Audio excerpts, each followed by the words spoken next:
Nhiều mình nhiều đó. Chú tao nên là chúng cho chúng nó cơ. Nên chúng cho kìa. Chờ nên kìa nó nên kìa chứ đi.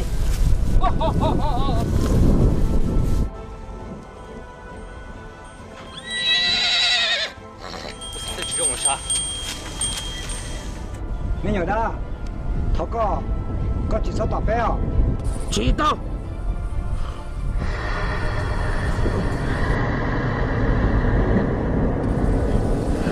出给没人啊？喂， ไม่有的，ก็สิสุจีดีตรงดีหาดีนู่นดีลีรอเพลเนี่ยจิตสังเสริญนะเหรอนู่นน่ะกูตัวเจริญ我是不够เพล了。个人很能对好对多。个把他讲到就很简单就好的。知道么的对他讲到过来，有个人过，过嘛我个都开个。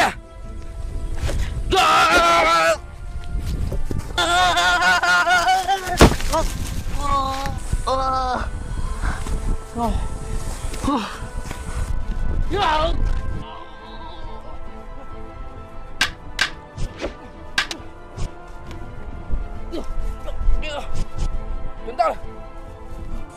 有的，要做寂寞的告诉了。我几只够你几个？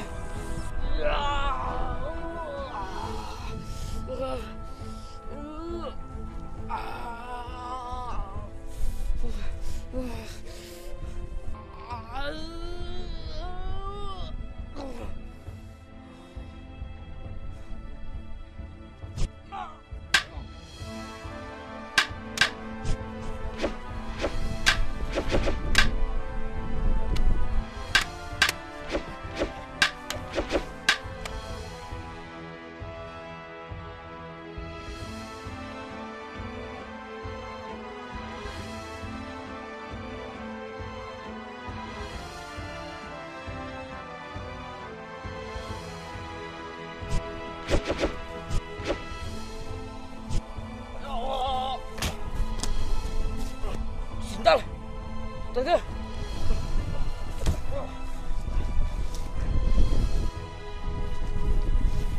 有个有顶顶着，好顶大呗。到个，这个厨师机还真是的。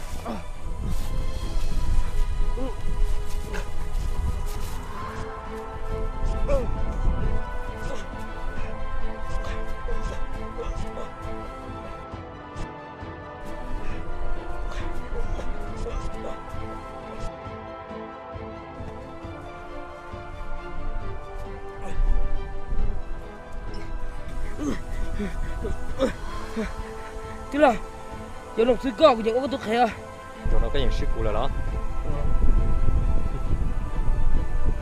你đã，我直接告国台，我就告他滚进度，把能点带，我给用，我个做给赔，他头脑个到我。对了，真到我只多过。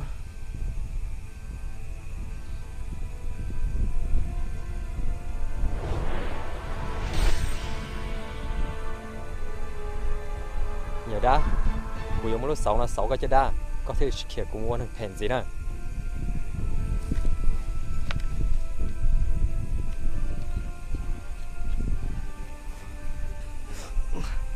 Tức là bây giờ cũng cho ra đi, tôi cũng lấy cũng chỉ khiển có lẽ.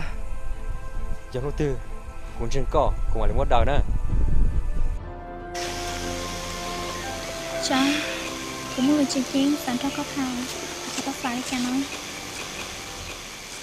Chà giờ gió thấy gió lì lò với tôi giờ sẽ sợ là oan nâng lại giờ hai tia có một đá chỉ lò cái chưa hay lò chỉ sót sai chặt của xã lại trả liền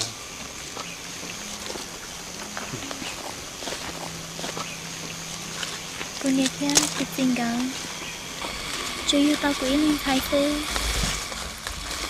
đã chỉ một phong môn cô nghe tao cho thực tế chơi lời cho hai tiếng mới nhớ đi cô bố của luôn nên lời chơi giờ chỉ mới thừa cái sự thực tế giờ chỉ mới thừa tao mình nói nhau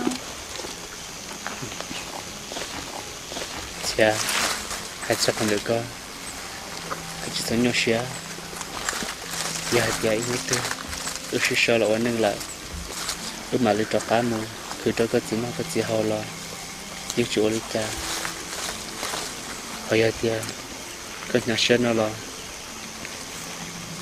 tôi mà cho cái chỉ lần thử nhau lấy như tao còn đây con chú nhà có sao phi khi có chuyện nên là do sao đi chào cứ sao mà ít nó sẽ thật thôi họ là giống bao nhiêu đi em muốn người xem đi xem cha cho giờ hạt thì cứ nhiều xe chặt cô này thấy cái gì là chỉ bỏ trong nó là cô tôi lo thì chỉ nên giờ lại thế chứ cứ mà lên nổi lúc trẻ